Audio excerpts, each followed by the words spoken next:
Learn to be persistent. One of the ultimate traits on how to be successful, if you ask people, how do you be successful? Make a list of the 10 things on how to be successful. And you looked at those lists.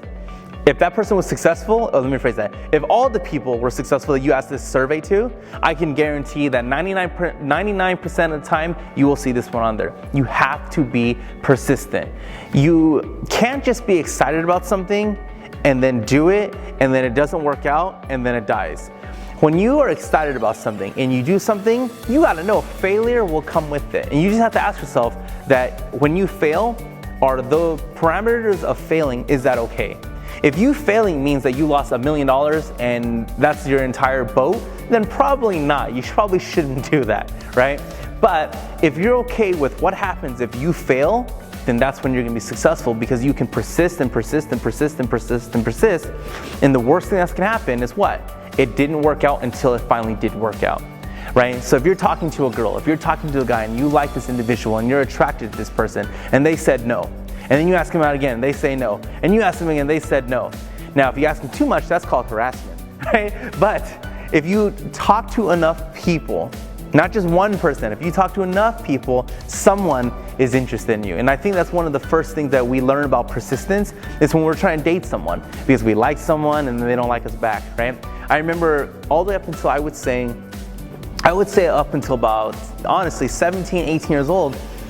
No, my first girl that I actually liked, the first girl I actually liked me back when I was 17. So I'd say up until about 16 years old, I had no luck. And all the girls I ever liked, they never liked me, right? And I guess I was lucky because I was persistent in talking to other people, because I didn't care. It made me sad that they didn't like me, but I was like, move forward. And because of social media now, I always think to myself, what if I lived in the world where social media did exist and I was still dating? Because I used to always think that it's so limited on who the people you can meet, because I didn't like a lot of girls. I thought, oh, this girl, I like her, and then she didn't like me. And then it would actually go for a few months where then I would meet another girl where I finally actually said, oh, I actually like this one.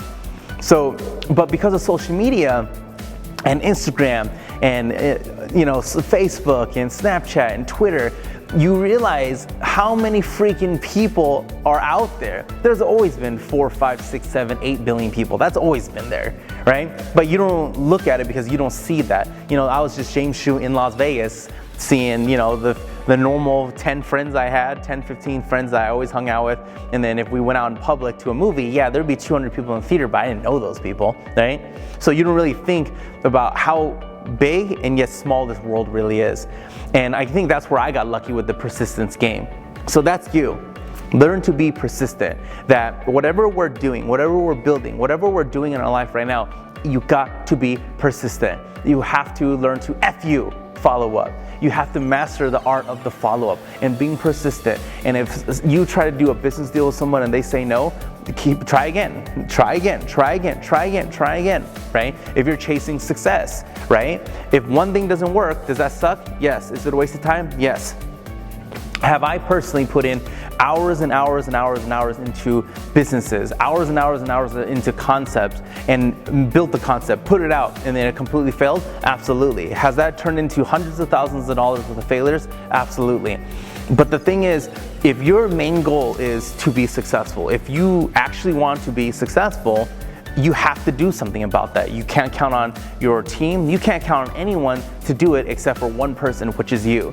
And if you want to have that success, so if you've envisioned with yourself that I want to accomplish all these things, whatever it is, and you just quit because something didn't work out, yeah, but James, it hasn't worked out for 10 years. Then it might take you 15 years. But whatever it is it still better than not having the ability not to be successful? Of course. You always want to at least have that drive and say, you know what, at least I know that I kept on going for it, and that's why it worked out. If you look at anyone that quit on anything, it never works out. If you look at anyone who's ever been successful at anything, they always say, I was persistent. If it didn't work out for the longest time, and it finally worked out. And it's not like these people just read this script that everyone reads that's successful. That's just the case. Everyone who's successful has failed over and over and over and over again, has become persistent over and over again until it finally worked out. But they did also make sure that they were doing the right fundamentals on how to get to the right road. They were doing the right basic ideology technologies and the basic rudiments on how to be successful, and kept on growing themselves, kept on getting better, and squeezing as much as humanly possible into one day, but they did it every single day. Learn to be persistent.